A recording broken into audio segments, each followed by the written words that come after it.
목격자 K 권유 대표님 나오셨습니다. 안녕하세요. 안녕하십니까. 예, 어제 주말에 뭐 이런저런 정치 뉴스들이 많이 터졌는데 지금 제일 관심사가 그 이진숙 전 방통위원장 대구시장 경선 컷오프입니다. 그죠? 예. 주호영 뭐 컷오프 된 건 별 충격이 없는데 충격이 아니라 기다리던 소식. 주호영은 집으로 이진숙은 중앙으로인데 이거 어떻게 보십니까? 일단 저는 주호영부터 이야기 먼저 하고 예, 싶습니다. 이 주호영에 대해서는 뭐 의견이 두 가지로 나뉘었어요. 실제로 이 컷오프 해야 된다라는 의견이 뭐 다수였지만 어쨌든 다른 의견도 주호영이 이제 여기에서 물러나는 게 맞는데 그 방식이 컷오프가 아니라 경선을 통해서 패배해서 물러나는 것이 여러모로 좋다. 저는 이것도 합리적인 주장이라고 생각합니다. 예.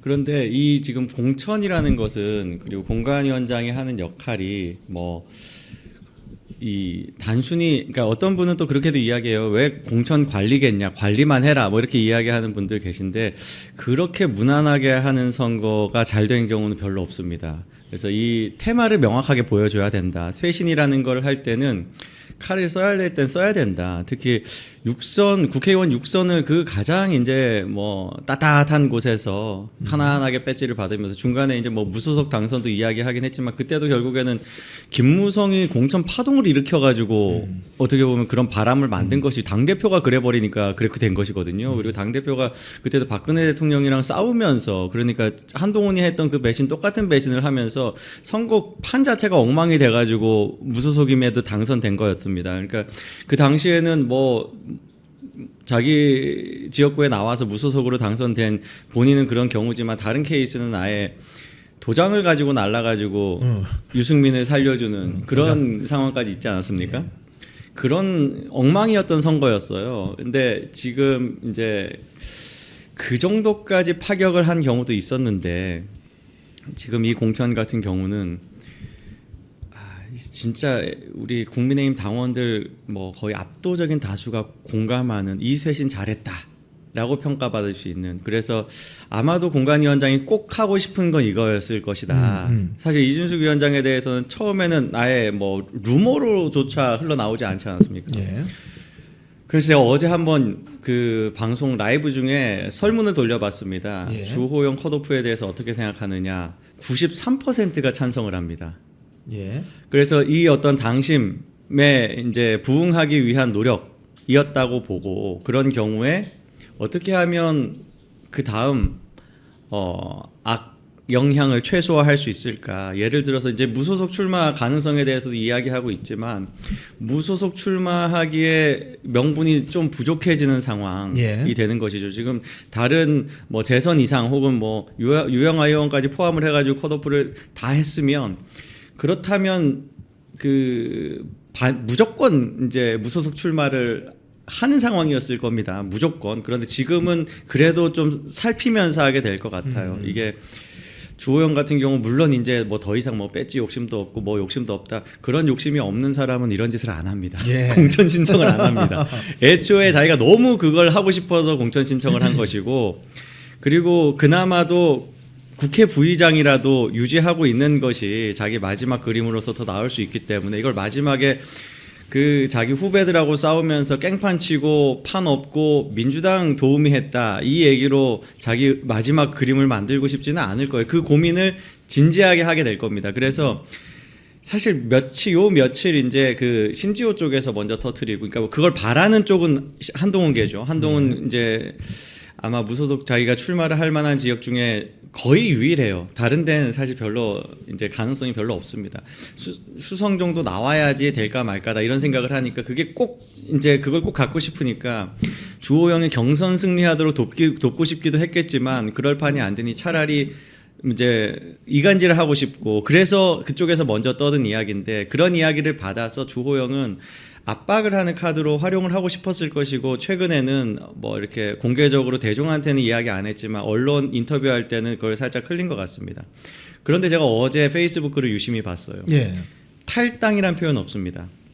무소속이란 표현 없어요. 그리고 극단적인 대응 같은 그런 어떤 암시도 없습니다. 예. 그런데 내부에서 해결해 나가겠다라는 취지의 표현은 있었어요. 예, 당 내부에서 한번 절차를 밟아서 한번 해보겠다라는 표현이 있기 때문에 아직 극단적으로 가기에는 그러니까 곤혹스러운 그러니까 어제 그 판단 자체는 와 이걸 내 퇴로까지 이렇게 막아버리네라는 곤혹스러움이 있었을 거예요. 그 관점에서 한번 보자는 거죠. 그렇게 일단 요 공천에 대해서는 주호영 관점으로 볼 때는 이렇게 평가를 할 수 있다. 굉장히 곤란해졌다. 이걸 뭘 하기가 이 뭐 반발은 하는데 반발의 수위는 세지만 선은 또 못 넘고 있는 그런 상황이다라고 보겠습니다. 우리가 애국 시민들이 우리 또 당원들이 이런 부분에서 주호영을 관리하기 위한 노력, 여론 노력이 좀 필요할 것 같아요. 무소속으로 나왔다가는 너는 정말 이제 뭐 사람 대접 못 받는다라는 분위기 이런 거를 대구 시민들이 좀 만들어줄 필요가 있고요. 이제 이진숙 위원장 얘기하면 마음이 너무 아픕니다. 예. 이진숙 위원장은 벌써 어떻게 보면은 이 지금 주자들 중에서는 그 가장 먼저 준비한 가장 먼저 의견을 또 낸 또 이제 예비 후보 중에 한 명이었기 때문에 물론 이제 출마 선언은 가장 빠른 건 아니었어요. 그렇지만 이미 지금 대구를 오가면서 출판 기념회도 대구에서 하기도 했고 뭐 여러 다른 이제 행사에서도 참여하면서 계속 정가에서 이제 대구시장 이제 하마평에 올라가는 거를 이제 나름 전략적으로 오래 전부터 준비를 하고 있었던 것이죠. 그러니까 그 마음속에 이 대구시장 자리를 오랫동안 품었다라는 표현을 하고 싶은 것이고 그것을 이제 박탈당하는 것이 굉장히 마음이 아플 것 같습니다. 예. 개인적으로는 견디기 힘든 고통일 거다라고 예. 생각이 듭니다. 저는 이걸 이제 반대로 어떻게 보면 저는 좀 앞서서 표현을 했는데 어제 이제 SNS에 이런 글을 올렸습니다. 이게 이진숙 위원장의 별의 순간이다. 이진숙 위원장이 그러니까 작년에 우리 이진숙 위원장이 체포당하는 말도 안 되는 무도한 상황이 벌어졌을 때 네. 대부분의 정치인들은 고개를 숙이거나 움츠러들죠. 그런데 이진숙 위원장은 수갑을 들고 이렇게 강하게 이제 항의하면서 대한민국 어떤 체제를 수호하는 상징 같은 존재가 되었습니다. 그러면서 대권 지지율에서 갑자기 이제 등장을 해가지고 꽤 높은 숫자를 지지를 받는 그런 상황이 있었습니다. 근데 그때 이후로는 다시 또 잠잠해졌거든요. 그게 예. 바로 이진숙 위원장이 명확하게 대구로 하방한다는 인식 때문에 그런 것이었어요. 예. 이진숙 위원장은 누가 봐도 작은 정치인이 아니죠. 굉장히 큰 정치인인데 그게 큰 정치를 하겠다라는 의사를 보이면 얼마든지 대권 주자에 계속 올라가 있을 것 같습니다. 예. 그런데 대구시장을 이제 바란다라는 관측만 가지고도 이렇게 지지율이 떨어진다는 건 이제 이진숙 위원장이 그러니까 이런 거죠. 이진숙 위원장 개인의 정치 뭐를 응원합니다가 아니라 대한민국을 먼저 생각하는 관점에서 이진숙 위원장 같은 사람 나와서 너무 고맙다. 이 사람이 대한민국 체제 수호를 위해서 싸워줬으면 좋겠다. 이런 마음을 가진 사람들은 이진숙 위원장이 더 큰 정치를 하길 바라는 것이죠. 그런 마음이 그런 열망들이 굉장히 큽니다. 작지 않아요. 굉장히 많이 모여 있고 웅축되어 있습니다. 예. 그래서 이진숙 위원장의 어떻게 보면 개인적으로는 굉장히 큰 박탈임에도 불구하고 어제 이걸 이제 어떤 이진숙 위원장의 더 큰 길로 이제 올라갈 길이다, 방법이다, 방향이다라고 이야기하는 당원들이 꽤 많이 있었습니다. 뭐 선거 구도 전체 그림에서의 어떤 여러 가지 어떤 뭐 재배치라든가 이런 걸 떠나서 이진숙 위원장이 이거는 일단은 지금 좀 더 지켜봐야 되겠습니다만 역량의 문제로 컷오프된 건 아무도 그렇게 생각하지 않고요. 그렇죠. 이건 굉장히 숭고한 희생이다. 희생이다. 이 다음이 어떻게 되냐, 거치가 어떻게 되느냐에 따라 또 이제 여러 가지 그것이 더 이제 커질 수도 있고 작아질 수도 있겠습니다만 숭고한 희생이 명백한 거예요. 이렇다면 지금은 이제 어디 가서도 무적 카드가 될 수 있다. 더 강해졌다. 이진숙 위원장에게는 더 멋지고 강력한 숭고한 희생의 서사가 생겼다.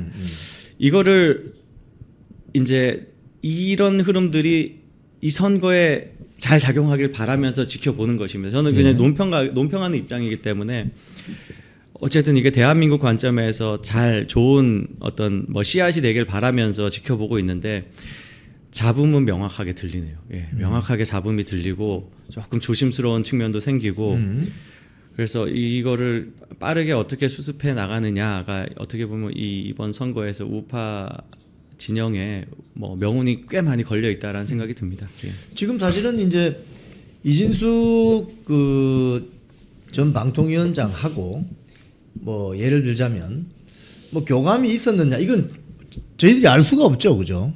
그리고 없어 보입니다. 이진숙 위원장이 이렇게 바로 입장이 나온 게 입장의 방향이 교감이 전혀 안 느껴지는. 그러니까 저는 뭐 이런 결정이 장동혁 대표는 일단 공관위의 상당 부분 위임을 하는 편이고 개입을 최소화하는 편이고 그런 예. 것들이 이미 보도가 다 나오고 있습니다.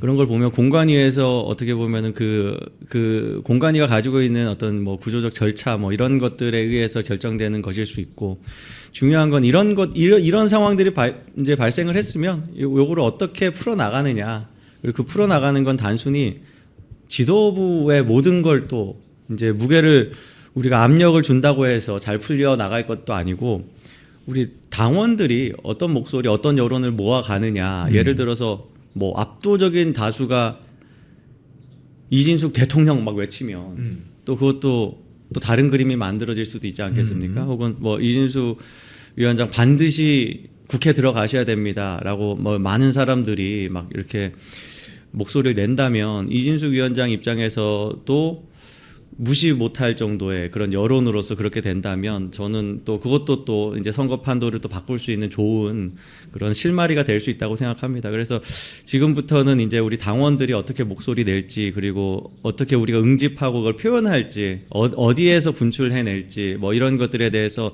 좀 전략 회의를 다 같이 하면 좋겠다라는 생각을 하고 있습니다.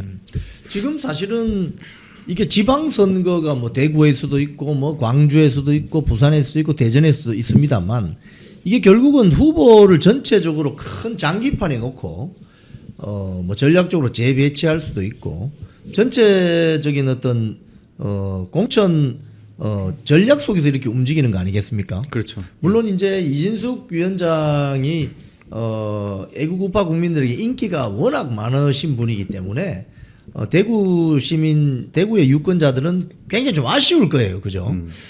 저 이진숙 대구시장 후보로 나왔으면 내가 바로 찍어줄 텐데, 그렇죠. 투표장으로 달려갈 텐데, 옆에 있는 사람까지 내가 손목까지 끌고 가서 내가 투표하자고 할 텐데, 이런 아쉬움은 있지만, 이제 결론적으로 이진숙 방통위원장은 대구시장 후보로 나서기는 힘들어졌고, 이제 이렇게 되면은 전략적인 재배치 이런 걸 좀 고민해 봐야 되는 거 아니겠습니까? 자연스럽게 자동으로 그거는 이제 따라간다. 그러니까 이 상황이 지금 이 상태로 이제 뭐 결론이 확정이 된다면 저는 이진숙 위원장에 대해서는 반드시 이제 다른 그리고 적절한 자리에 재배치되어야 된다라고 생각을 합니다. 그러니까 제가 어제 이제 그런 이야기를 했어요. 대권 주자라고 이야기한다면 대권 주자가 어떤 경로로 대권 주자가 되고 실제로 대통령이 되는가 이런 거를 통계적으로 봤을 때 대체로는 이제 국회의원 출신이 대통령이 되는 경우가 많고 그리고 자치단체장이 대통령이 되는 경우는 서울시장이 있고 경기도지사가 있습니다. 서울시장 이명박 대통령이고 경기도지사는 지금 그 새끼고 그래서 이제 이 케이스들을 한번 분석해 보면 아주 공통적인 특징이 있어요. 이명박 대통령이 서울시장을 하고 그 다음에 대통령이 된 케이스는 서울시 인구가 전국에서 가장 많은 시절이에요. 예. 그리고 경기도지사가 대통령 된 케이스는 경기도가 인구가 제일 많고 압도적으로 많습니다. 서울보다도 이제 1.5배 많아지는 그런 걸 생각을 하면 대구가 정말 상징적이고 정말 중요한 도시이기도 하지만 그리고 우리 우파에게는 가장 핵심적이기도 하지만 대구시장이 대통령 대권주자로서 성장할 수가 있는가? 저는 굉장히 어렵다라고 생각을 합니다. 대구가 인구가 일단 200만대고 230만 정도 되는 걸로 알고 있고요. 우리가 다들 이제 이진숙 위원장을 대구시장으로 지지하는 사람들도 대구시장으로 끝내십시오라고 얘기하는 사람은 없어요. 예. 대구시장이 아니라 그다음 대통령까지 우리가 바라보면서 지지하는 것이기 때문에 그런 측면에서 광역단체장이라 할지라도 중앙에 더 큰 수도권에 더 큰 이제 지역구에서 단체장을 하는 것이 훨씬 더 좋지 않을까라는 생각을 합니다. 물론 조심스럽고요. 그런 측면도 있고 말씀드린 것처럼 이제 재보궐로 국회의원으로 들어가는 경우도 저는 좋다라고 생각을 합니다. 예. 그런데 지금 이제 남아 있는 대구의 이제 6명 중에서 이제 지금 6명 중에서는 압도적인 지지율 1위가 이제 추경호 의원이 될 것 같은데 추경호 의원이 만일 경선에서 승리한다면 그거는 의미가 작지 않다. 예. 왜냐하면 지금 이 정당이 내란 정당 해산 한다라는 지금 협박을 받고 있는데 그게 끝난 게 아닙니다. 추경호 의원이 작년 12월에 이제 구속영장을 실질 심사까지 가가지고 기각시키지 않았습니까? 예. 근데 그 사건은 여전히 기소가 되어 있습니다. 그리고 3월 중에 이제 첫 번째 공판이 열리는 것 같은데 추경호 의원이 이렇게 어떤 민주적 정당성, 유권자들의 선택을 받아가지고 이런 중요한 광역단체장 자리에 올라간다면 그 반드시 재판에 영향을 끼칩니다. 지금 이런 부분들에 대해서 이 사건에 대해서 혐의에 대해서 이 유권자들이 다 아는 상황에서도 압도적 지지를 해서 뽑았다라는 건 재판에서 당연히 지금 이쪽에서 변론하는 측에서는 아주 의미 있는 의견서로 올라가게 됩니다. 예. 그런 걸 생각하면 우리가 더더욱 마음을 모아서 우리 추경호, 그러니까 이게 단순히 추경호 개인, 개인의 어떤 훌륭함에 대해서도 충분히 이야기할 만한 부분이 있지만 당을 지키자, 근본을 지키자라는 관점에서 이 내란 몰이에 우리가 정면 돌파해서 이겨야 된다라는 관점으로도 이 선거를 대할 수 있다라는 것입니다.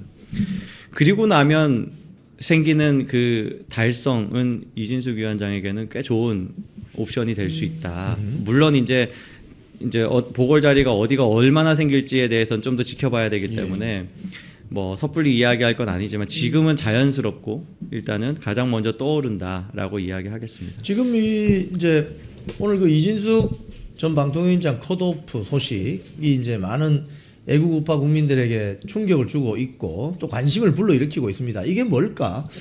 배경이 있는 것일까? 앞으로 어떻게 전개될까?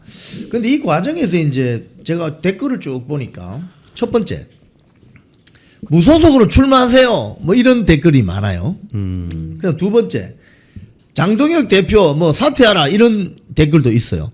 이런 댓글은 누구에게 도움이 될 수 있는 위험성이 있습니까? 한동훈과 주호영 그리고 궁극적으로는 이재명에게 도움이 되겠죠. 이거는 그러니까 일단 컷오프 이게 이상적일 수가 없습니다. 이상적이라고 얘기할 수 없고 정의롭거나 원칙적이라고 이야기할 수도 없어요. 그리고 이걸 주도한 사람이 정말로 나쁜 마음으로 했는지 아니면 충정으로 했는지 여부에 대해서도 이거는 안개가 거쳐봐야지 않나라는 생각을 가지고 있습니다. 그런 과정에서 결국에 이제 우리는 당원으로서 어떤 마음을 가져야 되는가. 물론 당원이 아닌 분들도 계시겠습니다만 나라 지키고 싶으시면 당원 가입하셔야 됩니다. 당원으로서 우리가 어떤 마음을 가져야 되는가. 우리가 반드시 이 지금 국민의힘이라는 당의 기득권으로서 기득권 표현 나쁘네요. 주인으로서 자리 지키고 있어야 된다. 다른 이야기는 다 불필요하다. 예를 들어서 심지어 후보에 대해서 무소속 출마하라 이야기하는 것조차도 지금 이 당으로 응집되어 있는 책임 당원들 이 주인 의식을 와해시킬 수가 있다라는 생각을 가지고 있습니다. 무조건 우리는 주인이고 주인은 주인 권리를 포기하지 않습니다.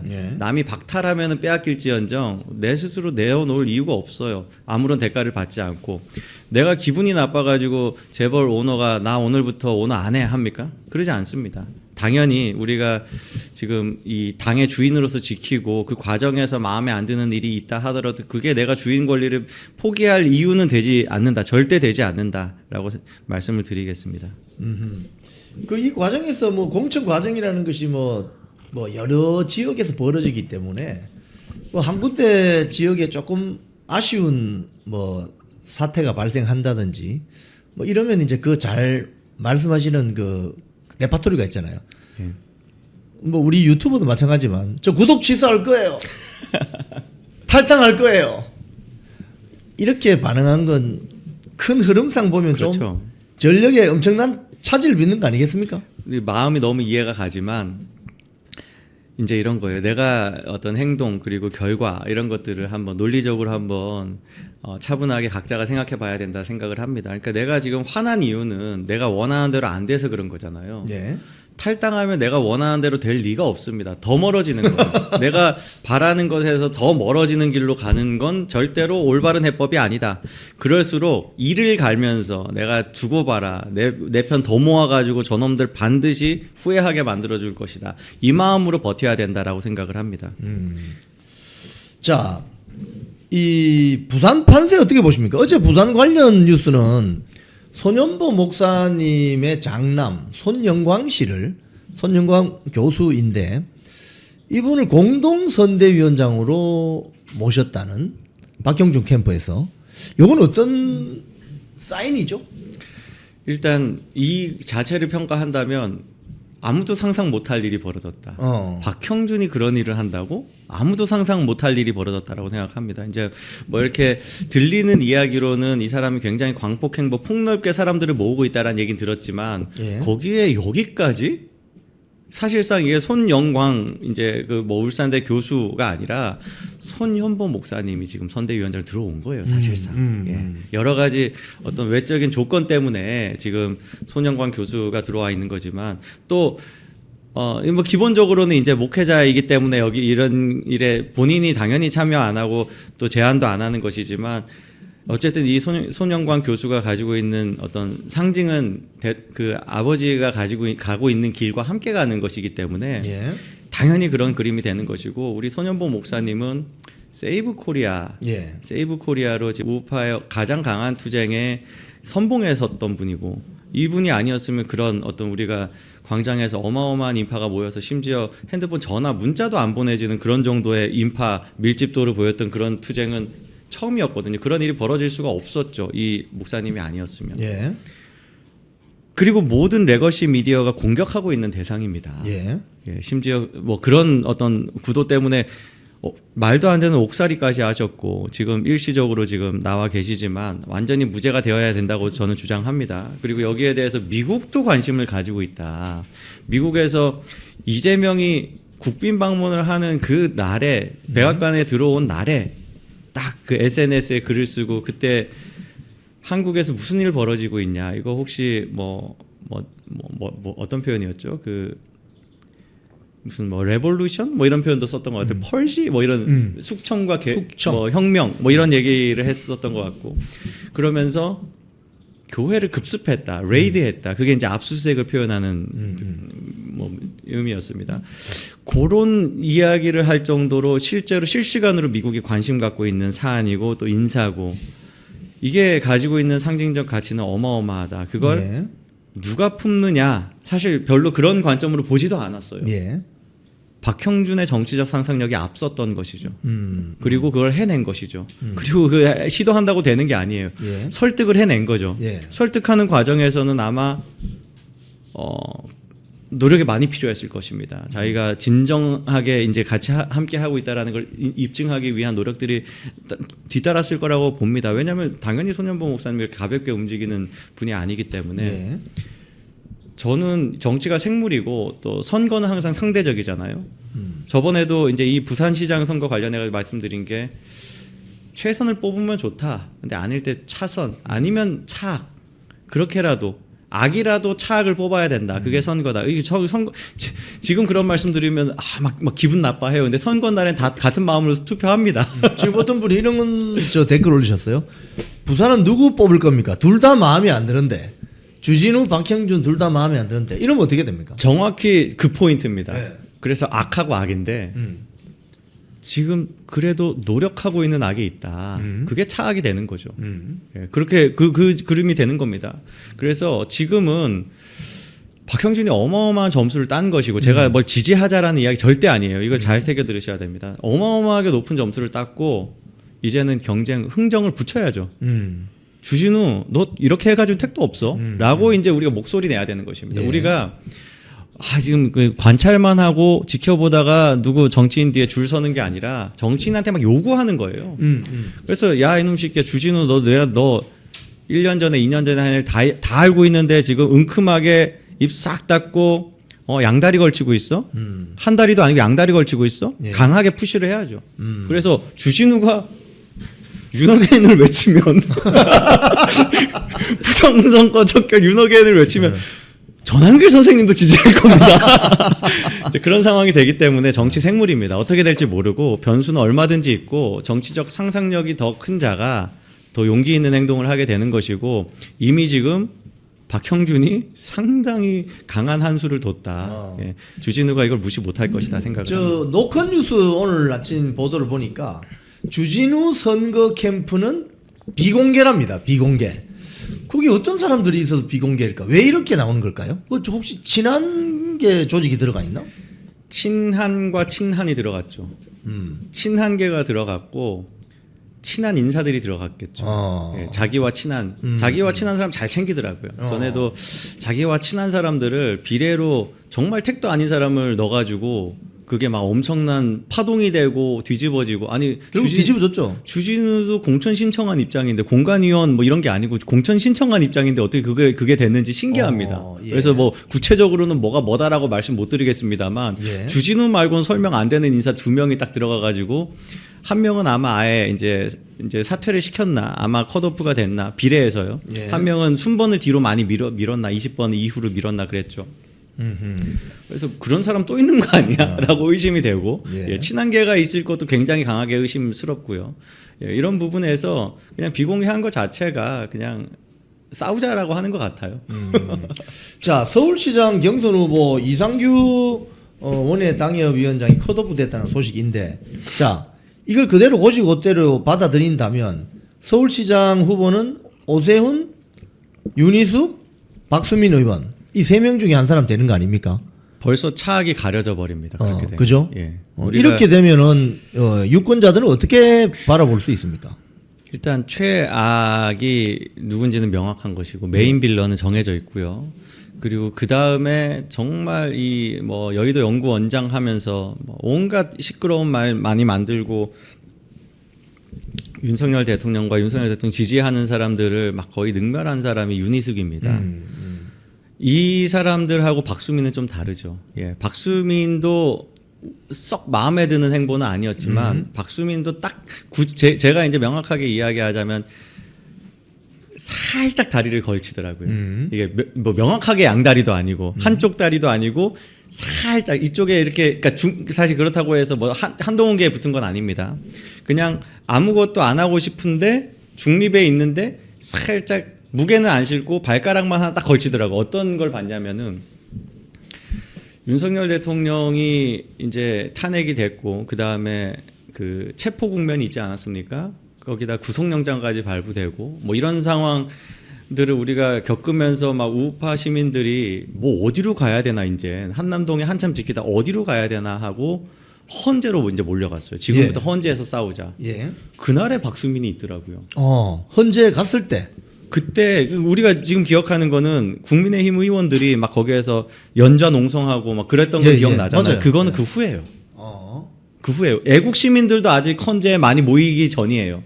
어떻게 보면 제일 어떤 선발대처럼 가가지고 몇 명이 막 거기에서 막 이렇게 산발적으로 막 그 1인 시위 같은 항의하고 막 이런 그런 상황일 때 제가 갔었는데 거기에 박수민이 딱 있는 거예요. 그 제가 어디라고 말씀드리면 다 아실 겁니다. 그 편의점 있는 오거리라고 해야 되나 사거리라고 해야 되나 그쪽에 딱 그러니까 그 헌재 쪽에서 보면 헌재 왼쪽 편이죠. 왼쪽 편 코너에 딱 거기 서가지고 마이크를 잡고 막 뭐라 하더라고요. 근데 잘 안 들렸는데 제 기억에는 좀 헛소리를 해가지고 항의도 받았던 것 같습니다. 대통령 지켜야 된다는 얘기도 했고 약간 헛소리도 했던 것 같아요. 제가 정확히 기억은 안 나는데 그 모습은 좀 특이해 보였어요. 우리가 박수민 하면 저는 그때 국민추천제로 들어온 국회의원들은 다 제가 비판했거든요. 뭐 비난할 이유는 없죠. 그 사람이 뭐 어떤 식으로 들어왔는지 모르고 그 사람의 의사는 모르니까. 근데 공천 자체를 다 비판을 했거든요. 근데 박수민은 일단 기본적으로는 프로필은 굉장히 짱짱합니다. 그 어떤 경력이 굉장히 화려한 사람, 국제기구에서도 활약을 했었고, 국제은행인가요 아마 뭐 그런 데서 활약을 했었고, 그래서 어떤 뭐 프로필은 넘치는데 공천 자체는 정당하지 않았기 때문에 여기에 대해서 우리가 비판적 목소리를 가지고 있었는데 그랬던 사람이 이렇게 윤석열 대통령 탄핵은 안 된다라고 나와가지고 이제 나와서 하는 걸 보니까 조금 놀라웠다. 근데 그게 뭐 특별히 그 이상 더 나가서 뭐 더 지키기 위해서 투쟁을 하거나 이런 그림은 아니었던 거예요. 그래서 제가 발가락 하나만 딱 얹더라. 예, 양다리를 한쪽은 요쪽은 발가락만 하나 얹. 근데 유니숙하고 오세훈은 발가락이 아니라 칼찌르더라. 요 얘기를 하는 겁니다. 예, 알겠습니다. 요 얘기. 알겠습니다. 자, 오늘 전반적으로 지금 이제 남은 지역구가 어떻게 보면 서울시장, 경기도지사, 충북도지사, 경북도지사, 대구시장, 부산시장 이렇게 남아 있거든요. 전체 판세를 어떻게 보십니까? 무조건 어렵습니다 지금. 예, 그러니까 지금은 저는 이번 주가 제일 바닥일 것 같아요. 예. 이제 지금부터는 이제 반전을 만들어야 되는데 어느 정도의 잡음이 이제 잦아들고 나야지 뭘 준비했는지 카드가 나올 것이거든요.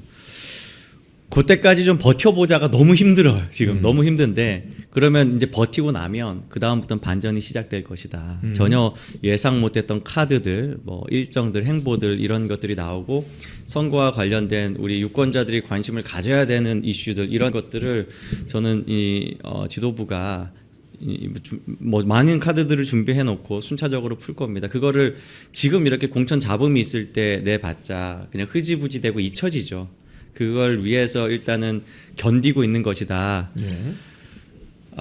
그래서 공천이 일단락 되고 나면은 이제 진짜 당원들이 한 마음으로 반전을 만들기 위해서 뭔가 재료가 있을 때마다 그걸 가지고 또 당원들도 요리를 해야 되는 거예요.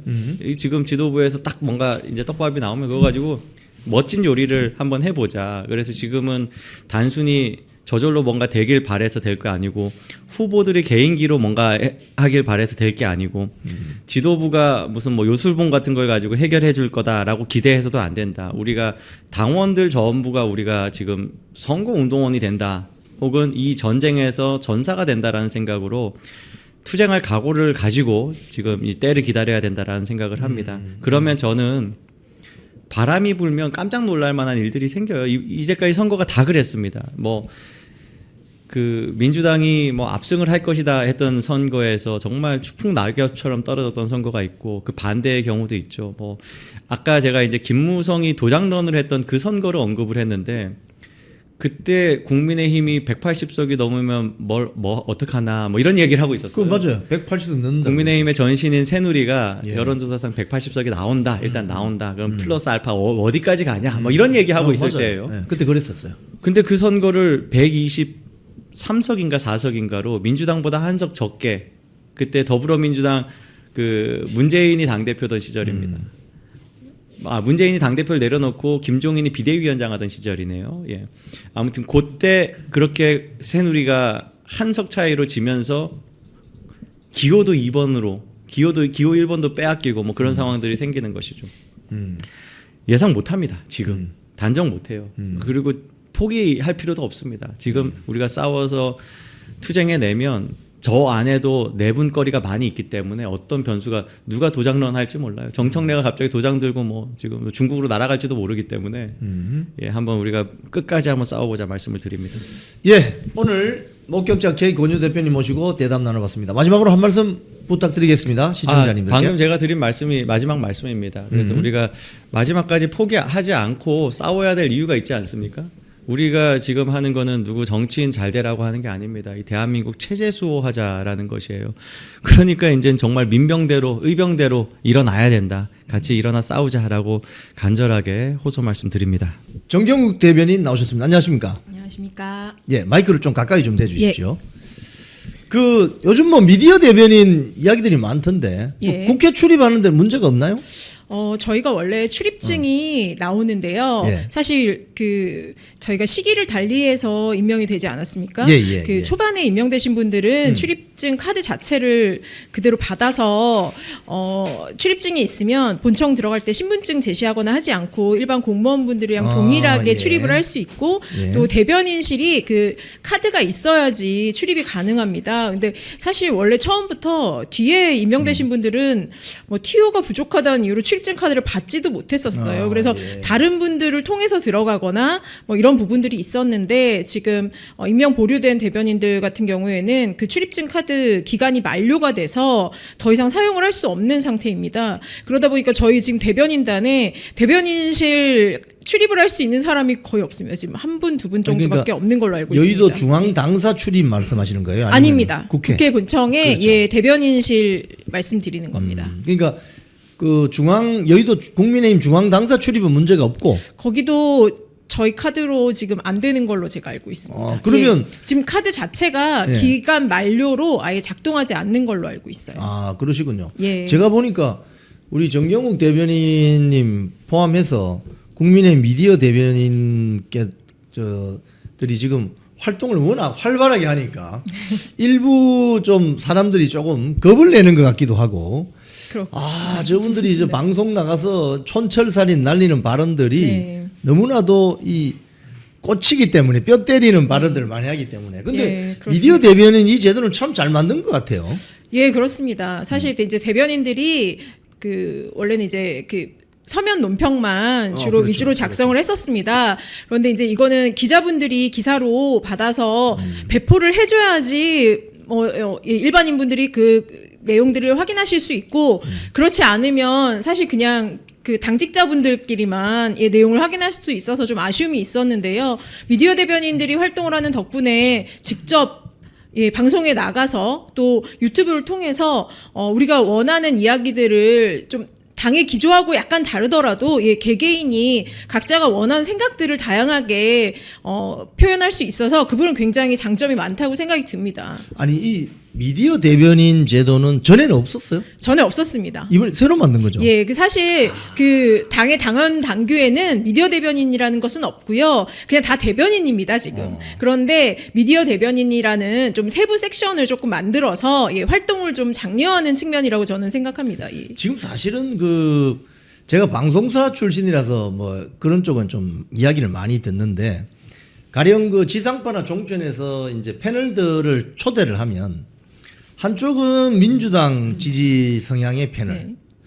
그럼 한쪽은 국민의힘 지지 성향 패널이 들어와야 되는데 거기 보면 국민의힘 지지 성향이 아니고 한동훈 지지 성향 예, 맞습니다. 또는 유사 짜가 그 우파주의자 뭐 위장 우파 뭐 이런 이렇게 해서 그 민노총 언론노조 출신의 아나운서까지 앉으면 예, 맞습니다. 사실상 세 명 다 국민의힘을 그냥 맹폭하는 예, 맞습니다. 어떻게 보면 참 공정하지 못한 그런 토론이 예. 또는 대담이 이루어지는 걸 많이 볼 수 있었거든요.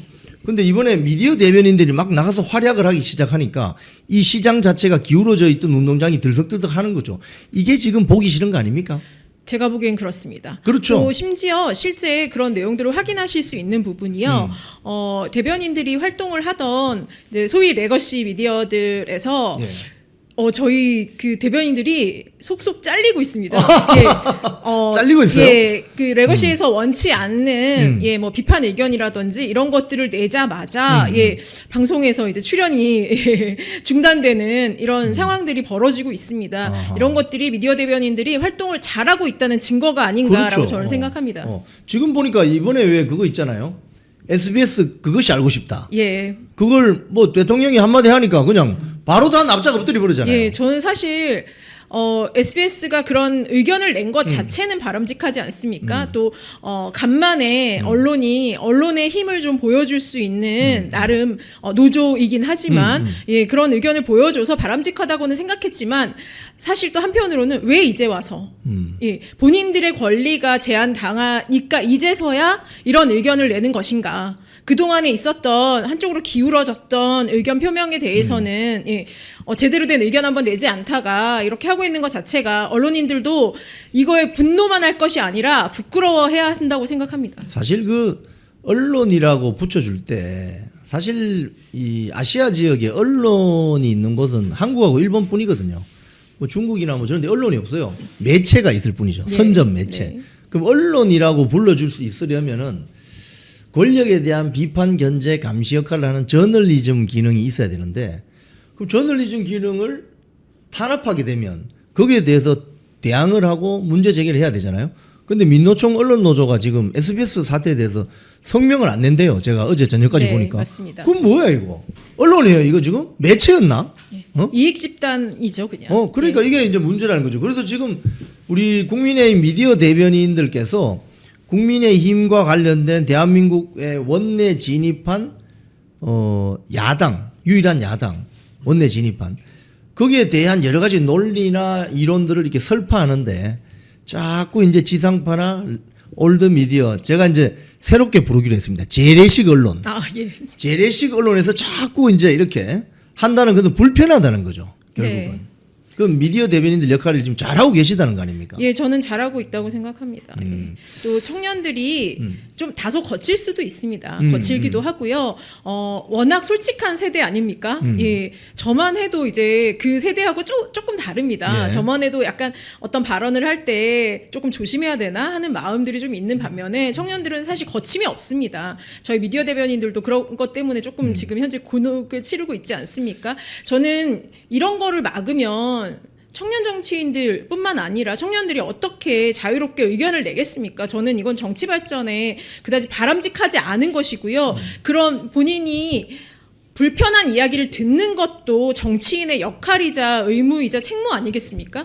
그런 말들이 조금 나왔다고 해서 또 혹은 그런 청년 정치인들의 발언 때문에 조금 무리가 일었다고 해서 그 청년 정치인의 입을 막으려고 하는 것들은 좀 너무 기성세대가 잘못하는 것이 아닌가라는 생각이 듭니다. 사실 그 백악관에 캐롤라인 레빗 대변인이 몇 살인지 아세요? 그 20대인 걸로 알고 있습니다. 20대 중후반인데 그 기자회견을 하잖아요. 그 기자들하고 막 싸워요. 예. 예를 들자면 뭐 바이든 정부 때 여러분들이 뭐라고 했느냐, 막 이렇게 싸워요. 공격적으로. 네. 우리도 좀 그런 대변인 좀 보면 좋겠는데. 예, 맞습니다. 그죠? 근데 이제 다소 뭐 실수라고 볼 수 있는 부분도 있었죠. 근데 저는 청년들이니까 그런 실수들도 좀 어른들의 관용으로 보아 넘겨주시면 좋겠는데 본인들에게 오는 그런 비판을 전혀 받아들이지 못하겠다는 것 자체가 기득권이 아닙니까? 저는 그런 기득권을 계속 지키려고만 하기 때문에 우리 당이 지금 국민들께 아주 폭넓은 지지를 받지 못하게 된 거 아닌가라는 문제의식을 갖고 있고 이 부분이 너무 아쉬운 사람입니다. 예, 지금 뭐 20, 30대들이 우리에게 다시 지지를 보내주고 있다라는 부분은 굉장히 희소식인데요. 그 부분이 왜이겠습니까? 저는 이 뉴미디어의 발달로 인해서 기존 레거시에서 이야기하는 정보만 취합하지 않는 세대가 됐습니다. 그 청년들이 본인들의 생각과 유사한 생각을 전파해주는 이런 청년 정치인들, 이런 청년 미디어 대변인들의 이야기를 듣고 공감하기 때문에 우리 당의 지지를 보여주게 된 거라고 생각하거든요. 이런 부분들이 결국 우리 당의 자양분이 될 것이고요. 결국 보수의 가치를 지켜가는 아주 큰 힘이 될 거라고 생각합니다. 이번에 그 지방선거 공천 과정에서 이렇게 쭉 보면 뭐 특정인을 제가 거론하지 않더라도 사실 그분들이 처음에 이 정치판에 들어온 것은 그 87년 그 헌법 체제 이후에 YS의 3당 합당 네. 90년이거든요. 예. 1990년. 그래서 뭐 그때 많은 뭐 이야기들이 있었지만 YS가 들어와서 신한국당이 만들어지고 이러면서 젊은 피 수혈해야 된다고 해가지고 그때 들어온 사람들이 예를 들자면 뭐 김문수, 홍준표 뭐 등등 많이 들어왔습니다. 그래서 사실 그 당시에 40대 중반, 30대 중반에서 40대 중반에 많은 젊은 피들이 수혈이 되었어요. 그래서 그 사람들이 지금 국민의힘에 소위 말해서 원로 정치인이라고 하는데 뒤집어서 생각해보면 자기들은 30대 중반에서 40대 중반에 그때는 수명도 짧았기 때문에 굉장히 빨리 들어온 거예요. 지금 평균 수명이 거의 90까지 됐잖아요. 그러니까 지금은 40대도 아직까지 어립니다. 그러니까 자기들 때는 그렇게 빨리 정치권에 진입해서 국회의원 뭐 6선도 하고 말이죠. 네. 광역자치단체장도 좀 해볼까? 이제 노후 대책으로 내가 한번 광역자치단체장 한 3번만 하면은 3, 4, 12년 동안 어디 가면 대감 소리 들으면서 가면 모두 뭐 도지사님, 시장님 이럴 거 아닙니까? 그런 자리를 후배들에게 양보해 줄 생각을 하지 않고 그것 때문에 당을 이렇게 뒤흔들면 이거 곤란한 거 아니에요, 솔직히? 예, 맞습니다. 제 기억으로 우리 당에서 청년 정치인들을 영입해서 명시적으로 키우겠다라고 한 게 아마 박근혜 키즈가 거의 마지막이 아닌가 싶습니다. 예, 그때 나왔던 대표적인 인물들이 지금 이준석 손수조 아닙니까? 예, 이준석은 어찌됐든 창당을 해서 또 하나의 축을 이루고 있고요, 나름대로. 예, 뭐 그 평가에 대한 것은 차치하고라도 어쨌든 정치인으로서 성장해 왔고 또 네. 손수조 대변인은 미디어 대변인으로 활동하면서 우리 당을 위해서 정말 많은 활동을 하고 있습니다. 너무나 많은 활동을 하고 있고 활발하게 우리 당의 입장을 표현하고 예, 이렇게 정말 열심히 활동하고 있는 예, 정치인으로 자라고 있습니다. 이제 뭐 기존 정치인들과 비견해도 예, 손색이 없을 정도로 자라왔어요. 근데 그 사이에는 별로 없었던 것 같습니다. 그래서 오히려 저희 세대가 청년 정치인이었다가 자라온 정치인이 없다라고 저는 오히려 보여지고요. 그런 면에서 그 오늘 공천에 관한 부분에 대해서 조금 뭐 말씀하셨는데 저는 이번에 공천 기조 중에 하나가 청년 공천이었습니다. 그런데 이 청년 공천이 결국엔 또 기초의원이나 광역의원, 그러니까 의원들 위주로 되어 있지 단체장 쪽은 청년들을 보기가 좀 어려운 것 같아요. 물론 청년들이 나가기 어려운 분야인 건 맞습니다. 근데 그동안에 키워왔던 청년들이 있었다면 후보 정도 나갈 수 있는 거 아니겠습니까? 그리고 또 스스로 커서 그 지금 이것은 제가 뭐 누굴 지지하기 때문이 아니라요. 이런 분들이 많아져야 된다고 생각하기 때문인데요. 사실 지금 이상규 당협위원장 있지 않았습니까? 사실 성북구 을에서 우리 당으로 친다면 사실은 험지입니다. 그런 곳에서 당협을 이끌면서 열심히 활동을 하고 있어요. 근데 저는 컷오프 당한 것이 조금 아쉽다는 생각이 듭니다. 이분이 앞으로 정치를 계속 할 텐데 서울시장이라는 굉장히 큰 선거의 경선을 경험해 봄으로써 이 사람이 또 얼마나 역량이 커지겠습니까? 저는 이렇게 다음 세대의 정치인들을 좀 키워주는 문화들이 계속 이어져야 된다고 생각하고요. 그런 부분에 있어서의 공천 기조가 조금 아쉬운 부분은 있는 것 같습니다. 제가 그 2020년 총선이 있고 나서 그때 이제 미래통합당이죠. 총선 백서를 제가 받아본 적이 있어요. 거기 보면 그때는 총선 백서가 비교적 빨리 나왔습니다. 근데 거기 보면 전국을 돌면서 인터뷰한 게 있는데 제가 가장 충격적으로 지금도 선명하게 기억하는 것이 뭐냐면 저기 어디 충청 지역인가 어디 갔는데 40대 여성 공무원 인터뷰했어요. 그분 말씀 이런 게 있습니다. 아, 미래통합당이라고 하면은 암탉이 울면 집안이 망할 것 같다는 영감님 소리가 나올 것 같은 정당이다. 이렇게 저 인터뷰를 했어요. 근데 그 말이 지금 방금 말씀하신 거하고 일맥상통한데 왜 국민의힘 당은 나이 많이 드신 소위 말해서 사회적으로 성공한 좋은 대학 나오는 사람만 다 거기서 국회의원 하냐 이거예요. 그래서 아까 말씀하신 것처럼 밑바닥에서부터 큰 사람이 별로 안 보인다는 거예요. 반면에 민주당은 저 경기도 어딘가 가면은 구의원부터 시작한 사람이 지금 국회의원입니다. 여성 정치인이에요. 이런 사람들이 여기는 잘 안 보인다. 이 소리거든요. 그러니까 이번에 지금 장동혁 지도부 체제에서 뭐 이정영 공관위원장에 대한 비판도 많지만 제가 봤을 때는 이 당에서 오래 정치한 중진 세력들이 조직적으로 극렬하게 저항하면서 당의 지금 기둥, 대들보까지 흔들어대고 있다. 이렇게 보여지거든요. 예, 맞습니다. 저는 좀 이런 기조 때문에 지금 사실 서울 경기 쪽은 후보 난이다라고 말할 정도로 좀 아쉬움이 있었고 결국은 또 기득권을 찾아서 대구 경북 지역에만 너무 많은 분들이 또 후보로 신청하지 않았습니까? 저는 이것이 좀 우리 당의 현실, 우리 당의 문제점을 여실히 보여준다고 생각합니다. 우리 당을 정말 사랑하기 때문에 저는 이런 아쉬운 부분들을 우리가 스스로 인정하고 좀 바꿔나가야 된다고 생각을 합니다. 아까 말씀드린 것처럼 민주당은 지금 서울시장에 36세던가요? 김영남 후보라는 사람이 예, 후보 등록을 했는데 이분 경선 갑니다. 예, 36세예요. 이분이 20년 정도, 뭐 20년도 아니죠. 10년 정도 정치를 하고 나면 굉장히 또 어떤 인재로 자랄지 알 수가 없지 않습니까? 예, 예. 예, 저는 이런 경험을 하게 해주는 그 문화가 좀 부럽다는 생각이 들었습니다. 처음으로. 예, 우리 당이 이런 부분들을 좀 적극 받아들여 주시면 너무 좋을 것 같다라는 생각이 들고요.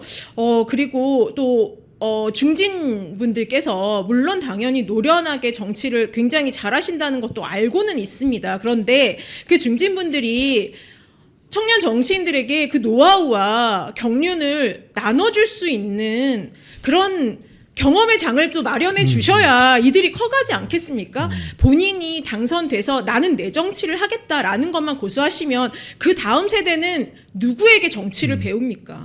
예, 보고 배우는 것과 옆에서 같이 경험하면서 배우는 것은 또 천지 차이지 않습니까? 저는 이 부분들에 대해서 우리 당 모두가 다 좀 문제의식을 가지고 특히 우리 당의 어른분들께서 이 부분을 좀 심각하게 고려를 많이 해주시면 너무 감사하겠다는 생각이 듭니다. 사실 그 장동혁 대표가 지금 나이가 69년생이에요. 네. 그러니까 56세, 만 56세인데 지금 당대표가 만 56세이니까 당대표보다 나이가 많거나 정치 오래 한 사람들 굉장히 지금 불안해합니다. 예. 왜?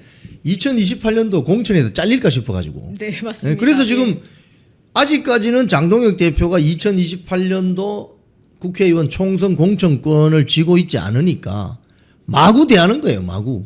그래서 저는 개인적으로 장동혁 대표가 연임을 해서 2028년도 총선 공천권을 쥐게 되면은 이 당이 진짜 확 변할 수 있겠구나라고 생각하는데 지금 이 체제를 지금 무너뜨리려고 온갖 내부 세력 등이 등장해서 애를 먹이고 있는 거 아니에요, 그죠? 맞습니다. 그런 상황들이 안에서 보면 훤히 보이죠.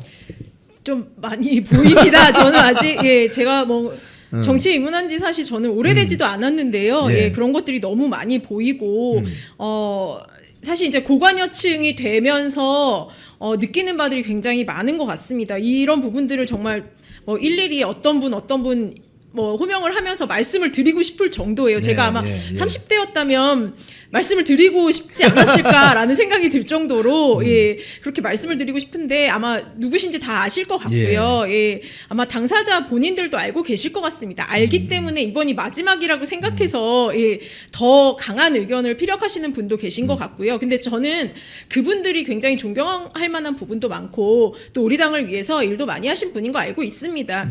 일부 이제 유권자 분들이 그만큼 오래 해먹었으면 이런 말씀도 하시는데요. 그분들이 그렇게 오래 하고 그 자리를 지켜왔기 때문에 또 우리 당이 원하는 것들을 지켜온 부분도 있다고 생각을 합니다. 그런 부분에 대해서도 공이 있는 부분은 우리가 또 너무 비난해서는 안 될 것 같고요. 그분들과도 어떤 대화나 그분들께 어떤 역할을 하실 수 있는지에 대해서 좀 대화를 많이 해주셨으면 좋겠고요. 또 우리 당은 특히나 원내에 계시는 걸 너무나 중요하게 생각하시는 것 그렇죠. 같아요. 예, 원외에서의 정치가 얼마나 중요합니까? 그것이 또 지금 뉴미디어가 해나가고 있는 역할이라고 생각하고요. 원외에 계신 분들이 민주당의 경우에는 당의 뭐 큰형님 원로라고 해서 실제 원내에서 다툼이 날 때 중간에서 중재도 해주시는 그런 분들이 있다고 하지 않습니까? 그렇죠. 우리 당이 그런 어르신들이 좀 부재하다라는 거는 좀 불행한 일인 것 같습니다. 이것이 뭐 탄핵도 거치고 이런 것들 때문에 이런 현실이 된 것 같긴 한데요. 그분들도 의견을 내실 때 본인의 어떤 정치 성향이나 본인과 친한 분들의 이익을 대변해 주시는 거 말고 좀 당 전체의 이익을 위해서 특히 다툼이 있을 때 조정을 해주시는 역할이 얼마나 중요합니까? 그런 집안 싸움 났을 때 아버지가 형제 중에 큰아들 뭐 작은아들 있는데 큰아들 편만 들면 작은아들 얼마나 서운하겠습니까? 예, 작은아들이 집안일은 더 많이 하는데도 부모님을 모시고 있는데도 큰아들 편만 들면 그 집안이 싸움이 나지 않습니까? 이 싸움이 나지 않도록 해주는 것도 어른들의 역할이 매우 크다고 생각을 해서요. 그런 부분들 좀 고려를 해주시면 좋겠습니다. 당이 어려운 시기니까요. 요 이제 이슈를 좀 넘어가기 전에 요거 하나만 제가 여쭤볼게요. 네. 이정현 공천관리위원회 잘한 일은 뭐고 잘못한 일은 뭡니까? 잘못한 아까 아쉬운 점은 조금 청년 네. 부분 조금 아쉬운 거 말씀드렸는데요. 이 부분은 사실 공간위의 문제라기보다는 우리 당에 지금 좀 청년 인재들이 부족했던 육성하지 못했던 것에 대한 단점이 드러나는 것이라고 생각하고요. 저는 이제 혁신 공천을 하겠다고 말씀하셨는데 뭐 중진 컷오프나 또 그 지역의 특성 뭐 이런 것들 인물의 특성들을 고려해서 심사숙고하신 거는 충분히 노고를 알겠습니다만 사실 당원들이나 또 출마한 후보자, 특히 컷오프된 분들은 어느 정도 납득할 만한 설명을 받을 필요도 있다고 생각합니다. 그래야 컷오프 되었으나 알겠다. 내가 그 부분은 납득하고 받아들이고 다른 후보자들이 잘할 수 있도록 나도 돕겠다라는 입장이 될 수 있도록 해줘야 된다고 생각해요. 얼마나 굳은 결심을 하고 지금 현직 의원 자리를 내놓고 나와서 입후보 하겠다고 하시는 분들도 꽤 많지 않습니까? 근데 그분들이 제가 이제 예를 들어 그냥 말씀드릴게요. 주호영 의원님 같은 경우에 6선이나 하셨어요. 사실 국회 부의장을 하시고 당의 어른인데요. 그냥 이렇게 컷오프를 당하면 얼마나 망신스럽다고 생각하시겠습니까? 저는 그 부분에 대한 해명을 그래도 해주실 수 있지 않을까. 저는 이정현 공관위원장님이 나름 카리스마를 지금 발휘하시면서 조절을 하시고 있다고는 생각해요. 제가 마음속으로 생각했던 아쉬운 점, 현장에 이런 뭐 예를 들면 선거 이제 본부가 차려지지 않습니까? 각 그 후보들 간에 이게 언론에 나오기도 좀 애매하고 말씀드리기는 애매하지만 현장에서 그 캠프에 문제가 있다는 이야기를 듣는 것들이 있어요. 근데 저는 공관위에 그런 부분들이 전달이 돼서 어느 정도 반영이 되고 있다고 봅니다. 그거를 어떤 후보를 지칭해서 말씀드리기는 좀 곤란해서 구체적인 내용을 말씀드릴 수는 없어도 아마 그 지역에 계신 분들은 그런 소문들을 다 듣고 있을 거예요. 저는 그런 부분들이 어느 정도 반영이 되었다고 생각하는데 사실 주호영 의원 같은 경우에는 그렇지도 않아요. 왜냐하면 그 부분 그 지역의 인맥이나 이런 부분들이 굉장히 탄탄한 조직을 갖고 계시기 때문에 그분이 준비를 하고 있는 동안에 이분을 돕기 위해서 또 그 선거본부에 들어오신 분들도 계실 거잖아요. 그러면 저는 그 주호영 한 분만 컷오프하는 데서 끝난 것이 아니라 그분을 지지하고 같이 돕겠다고 나왔던 그 선거본부에 들어와 있는 분들에 대해서도 설명은 필요하다고 생각합니다. 이게 소통해야 되지 않습니까? 예전에는 소통하지 않았잖아요. 우리가 지금 문제 삼고 있는 게 뭡니까? 결국 TK 같은데 상향식 공천해서 경선하고 열심히 지역에서 기반을 만들고 원내에서 정치하고 있던 분들, 심지어 당협위원장도 내몰고 그냥 중앙에서 공천 받아서 그분이 그냥 당선되지 않습니까? 저는 그런 거에는 문제점이 있다고 생각해요. 그래서 그런 부분들이 최대한 좀 나름 전략적인 이유는 있겠지만 만약에 그런 것이 있다면 그 이유에 대한 합당한 설명을 해주고 소통할 수 있는 것이 새로운 리더십을 보여주실 수 있는 기회가 아닐까. 그리고 이정희 위원장님이 굉장히 달변가시라고 들었어요. 그런 부분들 좀 언론에 설명을 좀 해주실 수 있지 않을까. 물론 100% 납득하기는 어려우실 수도 있지만요. 그래도 뭐 국민들이 보시기에 그런 이유도 있을 수 있겠다 정도의 설명은 해주시면 좋을 것 같습니다. 좋습니다. 자, 지금 한동훈 씨가 자연인 한동훈 씨 주말에 그 서울 제기동의 경동시장에 출연했는데 거기에 국민의힘 현직 의원들 박정훈, 배현진, 뭐 안상훈 또 현직 원외당협위원장 김경진까지 나타나가지고 뭐 무슨 쇼를 하는지 모르겠지만 이거 어떻게 봅니까? 뭐 일단 그것은 개파 정치가 맞을 거고요. 개파 정치. 그리고 일단 만약에 그 한동훈이 후보로 등록을 한다, 출마를 결정한다고 하면 이제 선거법 위반 문제가 생길 수 있죠.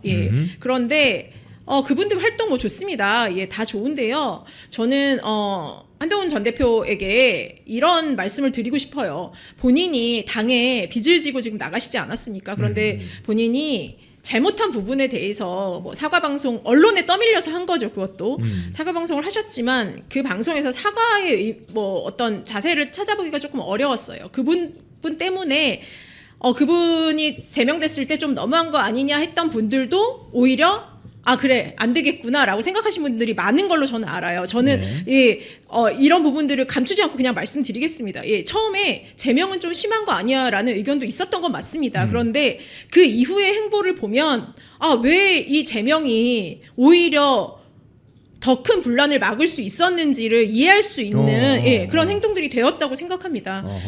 그렇다면 지금 이분이 본인이 어떤 행동을 해야 될지 본인이 정말 당으로 돌아오고 싶다면 자숙하거나 혹은 저는 험지 출마하셔야 된다고 생각합니다. 험지 출마하셔서요. 본인이 그렇게 많은 국민들의 선택을 받을 수 있다고 자신하신다면 험지에 가셔서 당선돼서 돌아오시면 아마 우리 당원들이 그 부분에 대해서 높이 살 겁니다. 그 희생 정신과 당을 위한 정신, 보수의 가치를 지키려는 그것이 진심이었구나라고 생각할 수도 있을 것 같아요. 저는 그런 모습을 한 번쯤은 보여주시기를 바랍니다. 꽃가마 타시기만 기대하시지 마시고요. 그런 모습 정말 기대합니다. 저는 부산에서 초중고를 나왔기 때문에 한동훈 씨가 롯데자이언츠 야구복 입고 백 넘버 11번 그 돌아가신 고 최동원 선수 대한민국 야구 프로야구의 그 영원한 전설 무쇠팔 최동원 선수의 그 백넘버 영구 결번입니다. 그 롯데자이언츠에는 11번을 달 수 있는 선수가 없어요. 근데 그걸 입고 부산 사직야구장 돌아다니는 사진이 이렇게 있길래 저는 개인적으로 부산 출신으로서 굉장히 모욕감을 느꼈거든요. 네, 맞습니다. 한마디로 부산 사람들이 사투리 쓰면 저게 제정신이가 이런 이야기를 할 수 있을 정도로. 근데 이제 말씀하신 것처럼 이 자연인 한동훈 씨는 험지에 가서 희생할 생각은 별로 없는 것 같고 전혀 없으시죠. 대구나 뭐 지금 부산이나 왔다 갔다 하면서 지금 어디 가서 재보궐선거 출마해 볼까. 그러다 보니까 지금 김종인 전 비대위원장까지 야, 니 요번에 출마하면 안 된다. 그 현명하지 않다. 그 김종인 전 비대위원장이 왜 그런 이야기 왜 했을까요? 그분이 뭐 여러 가지를 차치하고 어쨌든 정치적인 감이 그래도 있으신 분 아니시겠습니까? 네. 대구든 부산이든 한동훈이 출마해서 거기는 뭐 보수면 다 찍어주지 않냐라고 생각하실 수 있는데요. 그거는 우리 뭐 TK나 PK 분들이 어려운 우리 당의 형편을 생각해서 우리 당을 지지해주고자 하는 것이지 무소속으로 나온 한동훈 개인을 지지해주려고 할까라는 저는 의문이 듭니다. 실제 대구 방문했을 때도요. 본인을 추종하는 사람들이 같이 와서 서문시장이 북적북적했던 것은 압니다만 사실 그곳에서 한동훈 씨가 굉장히 안 좋은 이야기를 많이 들었다고 저는 들었습니다. 맞아요. 시민들의 원성을 많이 사서 그래서 대구는 그 이후로 발길을 끊으셨죠. 그래서 부산에 간 것으로 알고 있고요. 또 부산 분들이 지금 나름 우리 당에 대한 불만, 불평 표출이 조금 더 큰 걸로 알고 있습니다. 그러니 아마 한동훈 씨 갔을 때 그런 얘기들을 더 많이 들었을 수 있어요. 대구보다. 그러니까 그러면 여기 당에 대한 불만 을 발판 삼아 내가 득표를 할 수 있겠구나라는 꿈을 꾸셨는지는 모르겠습니다만 착각이죠. 제가 꼭 말씀드리고 싶은 게요. 특히 이제 저는 대구 출신입니다. 우리 대구가 어떤 도시입니까? 대구는요 6.25 때도 버텼고요. 신라 시대, 삼국 시대 때 그 전쟁이 나면서도 단 한 번도 점령당하지 않은 곳입니다. 일제 시대 때도 끊임없이 뭐 국제보사 운동하면서 일제에 저항하고 독립운동을 해왔던 그런 곳입니다. 거기 쉽게 공략 당하지 않습니다. 지금 뭐 김부겸 뭐 대구시장 출마 이야기 하는데요. 과거에 한번 그 수성갑에서 국회의원을 한번 하신 적이 있죠. 근데 거기는 수성구이지 않습니까? 수성구는 조금 다른 특색이 있습니다. 그곳은 뭐 외지에서 온 분들도 꽤 많으시고요. 전형적인 대구 특성을 가진 곳은 또 아닙니다. 그렇다면 대구 전역으로 본다면 김부겸 씨 저는 쉽지 않다고 생각하고요. 대구 시민들이 그렇게 선택하지 않으실 거라고 저는 믿습니다. 오케이. 자, 우리 오늘 정경욱 대변인 모시고 여러 가지 말씀 나눠봤습니다. 오늘 마지막으로 시청자님들께 한 말씀 부탁드리겠습니다. 우리 지금 저는 두 가지 말씀드리고 싶은데요. 일단 좀 뭐 속상하고 잡음이 있지만 저는 후보분들이 굉장히 열심히 준비한 공약들을 가지고 그 공약을 실천하기 위해서 노력하실 거라고 생각하고요. 여러분들이 뭐 경선에도 관심 가져주시고 당연히 이제 투표에도 꼭 임해 주셔야 되고요. 투표율이 올라갈수록 우리 당이 무조건 유리하다고 봅니다. 그래서 지금 우리 독재 시대로 거의 가고 있지 않습니까? 예, 이런 부분들이 예, 우리가 우리 힘으로 막아야 된다고 생각합니다. 그래서 투표 꼭 많이 해주시고요. 또 한 가지는 대구에 대한 이야기 꼭 하고 싶습니다. 저는 특정 후보를 지지하진 않습니다. 그런데 대구가 이제 홍준표 시장이 중간에 그만두고 가시면서 시정의 공백이 굉장히 커졌습니다. 저는 제가 대구에서 자라기도 했고 또 친척들이 대구에 많이 살아서 대구의 사정을 너무나 잘 알고 있습니다. 대구 경기가 너무 안 좋고 지금 분양하다가 빈 아파트들이 너무나 많이 산적해 있습니다. 결국 대구도 지금 뭐 새만금 이런 것들을 민주당에서 지원을 해주고 있지 않습니까? 우리 당도 그런 것들을 해야 됩니다. 대구에도요 이제 대기업 유치하고 스마트한 도시로 거듭날 수 있도록 또 한 발짝 또 한 단계 더 올라서야 됩니다. 그런 걸 할 수 있는 저는 좀 대구 시정을 잘 운영해 주실 수 있는 분을 선택하셔야 된다고 봐요. 그런 부분을 좀 잘 고려해서 대구가 정말 진짜 발전해서 제가 항상 뿌듯함을 느끼고 이게 지금 짠한 마음이 아니라 뿌듯하게 난 대구 출신이야. 대구 너무 좋아. 대구 가서 살아봐. 이런 얘기를 할 수 있었으면 좋겠습니다. 네, 오늘 귀한 시간 내주셔서 고맙습니다. 네, 감사합니다. 감사합니다. TV를 사랑하시는 시청자 여러분, 대한민국은 지금 체제 전쟁 중입니다. 연성 파시즘 체제로 갈 것이냐 아니면 자유민주주의 체제를 지킬 것이냐, 이를 위해서는 결단과 용기가 필요합니다. 민주당의 정보통신망법이 통과되어서 오는 7월부터 시행이 됩니다. 이렇게 되면 언론 자유 훼손은 물론이고 자유우파 유튜버들의 산업 생태계에 심각한 지장이 예상됩니다. 여러분, 어떻게 해야 되겠습니까? 여러분들의 도움이 필요합니다. 여러분들이 우잘사 회원에 가입하셔서 대한민국 체제 전쟁에 승리하고 국민의힘 장동혁 지도부를 지켜내고 정보통신망법을 비롯한 언론 자유를 심각하게 훼손하는 여당발 공세에 대응해 주시기 바랍니다. 우잘사 회원 많이 가입하셔서 함께 가는 여정을 만들어 갑시다. 감사합니다.